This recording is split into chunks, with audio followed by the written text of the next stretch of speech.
Bonjour, bonsoir tout le monde et bienvenue à cette 64e euh, épisode du Vortex Doré, de l'école du Vortex Doré. Mon nom est Daniel Letourneau.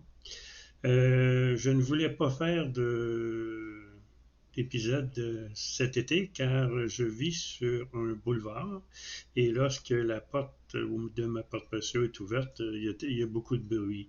Mais aujourd'hui, c'est un peu frais, alors je peux fermer la porte de ma porte-patio pour vous parler. Mon ami et partenaire Jean-Luc Thoron a fait 2 vidéos sur l'école du Vortex Doré et le sujet était la magie noire. Maintenant, j'aimerais parler de mon expérience avec la magie noire. J'ai eu plusieurs expériences avec des magiciens noirs, mais aujourd'hui, je vais en parler de 4. Et j'ai visité l'Afrique 2 fois. La première fois, c'était en 1997. Je suis allé faire des conférences et j'ai fait plusieurs pays. J'ai fait euh, le Sénégal, la Côte d'Ivoire, le Togo et le Bénin. En 2005, j'ai fait un autre voyage, mais celui-là, j'ai resté au Bénin et j'ai visité le pays.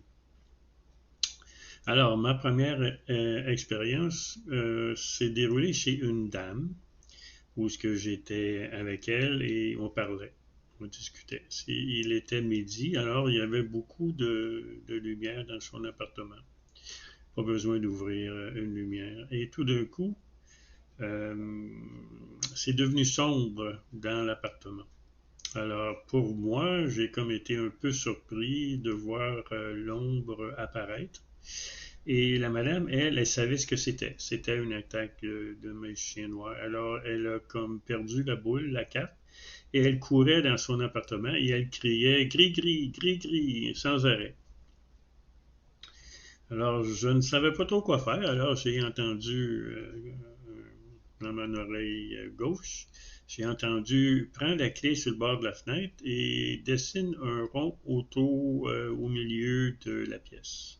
Alors, ma grande surprise, il y avait une craie. Et puis, j'ai pris la craie, j'ai fait un rond. Et lorsque j'ai eu fini d'écrire le rond, ça me dit prends-la par les hanches, par la taille, et mets-la dans le cercle. Alors, j'ai pris la dame, elle est passée devant moi, je n'ai rien demandé, et puis je l'ai pris par la taille, et je l'ai mis dans le cercle. Là, elle s'est écroulée. Elle a perdu comme conscience. Lorsqu'elle s'est endormie, l'ombre qui était dans la pièce, elle est partie. Alors, au bout d'à peu près 20 minutes, elle s'est réveillée, elle était par terre et elle se demandait qu'est-ce qu'elle faisait là. Elle pensait que je l'avais violée. Non. Et puis, elle m'a jamais cru. Je lui ai conté l'histoire que je viens de vous conter et elle m'a jamais cru, même des années après. Alors, la deuxième expérience, ça se passe dans l'aréna la, de la paix ou de la liberté au Bénin.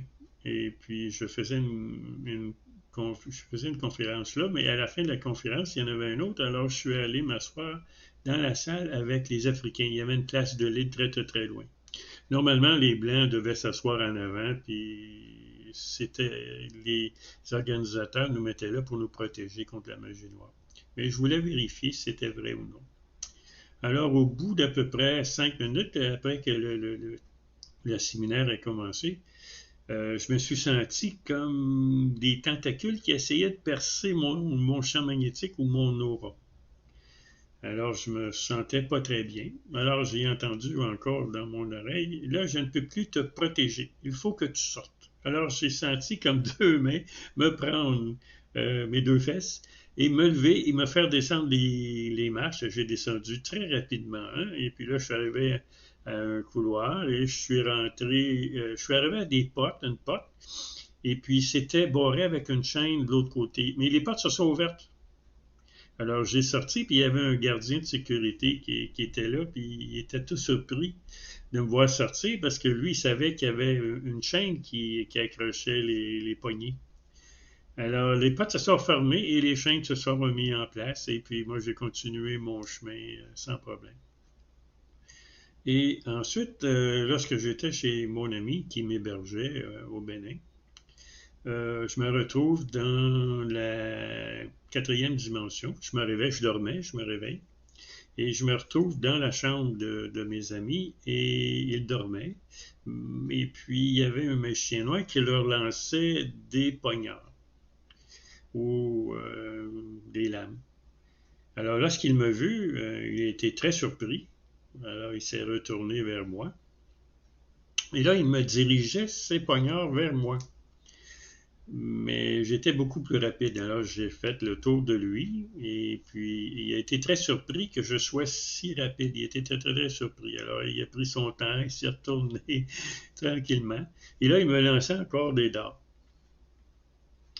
Alors là, je me suis retourné encore. J'ai fait un autre 180 degrés. Il était encore très surpris de voir ce qui se passait. Alors, il s'est retourné et il me lançait encore des dards. Mais là, cette fois, j'en avais plein mon chapeau. Alors, ma main gauche s'est rallongée, le pris par le cou et je l'ai lancé chez lui, dans sa maison. Il est très mal rentré dans son corps physique. Alors, le lendemain, la dame du voisin est venue cogner chez mon ami et elle a dit à sa femme que son mari était très malade et qu'il devait l'emmener à un endroit pour le soigner. Ensuite, une autre fois, lorsque j'ai rencontré un magicien noir, c'est qu'il est venu pour me contrôler moi aussi, pour avoir de l'argent ou quoi que ce soit. Et puis, lorsqu'il m'a vu, lui, il a été très surpris de me voir. Alors, il a eu peur. Lorsqu'il m'a vu, il a eu peur pour moi. J'étais beaucoup plus lumineux que lui. Alors, il est parti rapidement par où il est venu. Alors, c'était les cas d'expérience que je voulais partager avec vous sur la magie noire. Alors, je vous souhaite une très belle soirée, une très belle journée et à la prochaine.